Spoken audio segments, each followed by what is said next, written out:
Elle vient nous présenter son nouveau spectacle « À nos amours ». Accueillons tout de suite Sophia Aram.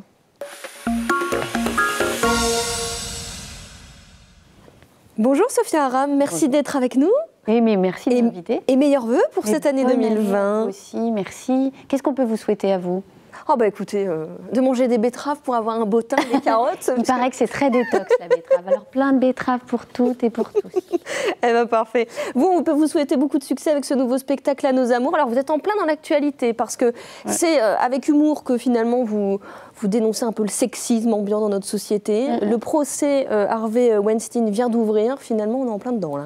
On est en plein dedans, mais c'était déjà le point de départ du spectacle en réalité, puisque j'en parle dans le spectacle, mais c'est le point de départ de l'écriture de ce spectacle. Et j'écris avec mon compagnon Benoît Cambillard, et quand on a vu l'actualité, l'affaire Weinstein qui éclate, ces comédiennes victimes d'un prédateur, ce qui m'a étonnée, c'était cette espèce de mise en scène d'un tsunami incroyable. Mais c'est quoi la nouveauté? C'est quoi la surprise? Il n'y a pas de surprise au final. C'est-à-dire que quand on regarde autour de notre société, posez des questions autour de vous. Faites un test, faites un sondage, demandez aux femmes qui vous entourent si elles n'ont pas elles-mêmes un jour été victimes. Dans tous les milieux, c'est pas propre au cinéma. Il aura fallu attendre que des actrices hollywoodiennes soient concernées pour qu'on en parle.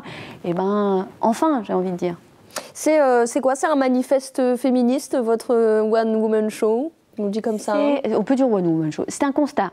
C'est un constat de tout ce sexisme ordinaire, toutes ces injonctions, toutes ces petites choses qu'on nous met dans le crâne depuis l'enfance, ou dans l'actualité, ou que ce soit dans le traitement médiatique des violences contre les femmes, que ce soit dans les contes, dans la façon dont on aborde les règles des jeunes filles jusqu'à l'âge adulte. Tout ça est là, et c'est une espèce de tableau fait pour démonter un peu les relations hommes-femmes et voir comment on peut réussir. Parce que c'est positif, si vous voulez, c'est pas un combat de femmes contre les hommes. Pour moi, mon combat féministe, parce que je suis féministe, c'est pas un combat de femmes contre les hommes. Pour moi, c'est un combat de femmes et d'hommes pour une société plus juste, plus égalitaire, dans laquelle on vivrait bien ensemble et mieux. On va justement tout de suite regarder un petit extrait de votre spectacle et on en parle juste après. Ouais, j'ai peur.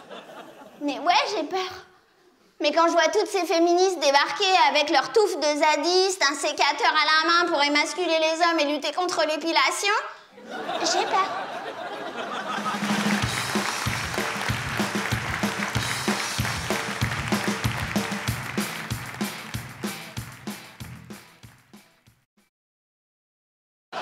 Joggeuse tuée.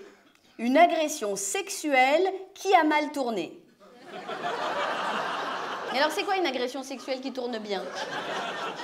C'est juste un viol qui se passe bien.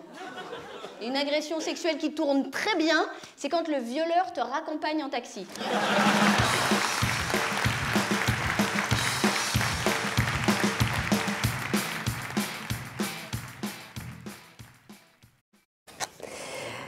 Alors oui, vous disiez là, ce sont des vrais titres de journaux. Oui, quand je lis les articles de presse, je suis allée les chercher sur le Tumblr d'une fille qui fait un travail de recensement du traitement des violences contre les femmes. Elle appelle ça les mots tuent, parce que c'est vrai que les mots ont un sens et que c'est important la façon dont on va aborder les choses et dont on va les commenter. Et joggeuse tuée, une agression sexuelle qui a mal tourné, c'est un vrai titre. C'est quand même assez incroyable. Ouais, c'est un peu, ça pèse une tonne sur la façon dont on regarde ça, sur la façon dont on appréhende un meurtre d'une femme. On l'appelle la joggeuse d'abord parce qu'on l'a retrouvée avec des baskets et un pantalon de survêt. Et puis elle est morte. C'est juste une agression sexuelle qui a mal tourné. Voilà. C'est la banalisation, c'est dans sa grande splendeur. Ça existe encore. Ça va mieux. Mais il y a encore du boulot. Avec de l'humour et un peu d'impertinence, telle qu'on la connaît chez vous, on fait passer des messages. J'imagine qu'il y a plein d'hommes qui viennent à vos spectacles et qui se rendent certainement compte de tout ça. Oui, mais c'est pas à eux que je m'adresse exclusivement. J'insiste, je suis désolée parce que pour moi c'est important.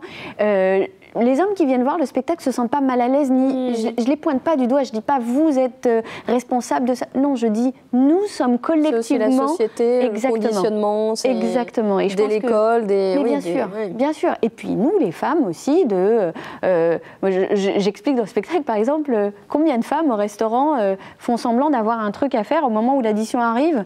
Moi, j'ai été étonnée la première fois qu'on m'a emmenée dans un resto chic, on m'a donné une carte sans prix. C'est quoi ce truc? Une carte sans prix. La carte pour les femmes.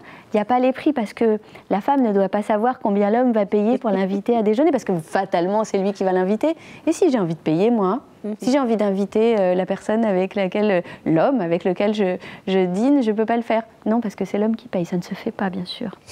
Donc tout ça, il faut que nous aussi, on se rende compte de tout ce qu'on a accepté, de tout ce qu'on a fait. Et donc il faut aussi qu'on arrive à changer tout ça pour réussir à vivre dans une société égalitaire. Après, alors on vous connaît, hein, l'école, les religions, la montée des extrêmes. C'est vraiment des engagements qui vous tiennent à cœur, tout ça. Ouais, je suis un peu prévisible hein, comme fille. Hein. Moi, je suis de gauche, je suis écolo, je trie mes déchets, je combats contre l'homophobie, contre le racisme, contre l'antisémitisme. Je suis une fille très prévisible, je suis bien pensante et j'assume tout ça, mais tout va bien. On vous découvrira le 14 février. Belle date pour... Qu'est-ce qui se passe le 14 février? Super date. Une belle sortie de Saint-Valentin au Théâtre Sébastopol de Lille à nos amours avec Sophia Aram. Merci d'avoir été avec nous. Et les femmes ont le droit d'inviter leurs fiancés, leurs compagnons pour venir voir le spectacle, ça changera. Voilà, l'appel est lancé donc 14 février en tournée dans toute la France. Donc voilà, notez la date au Théâtre Sébastopol de Lille. Merci d'avoir été avec nous. Merci pour l'invitation.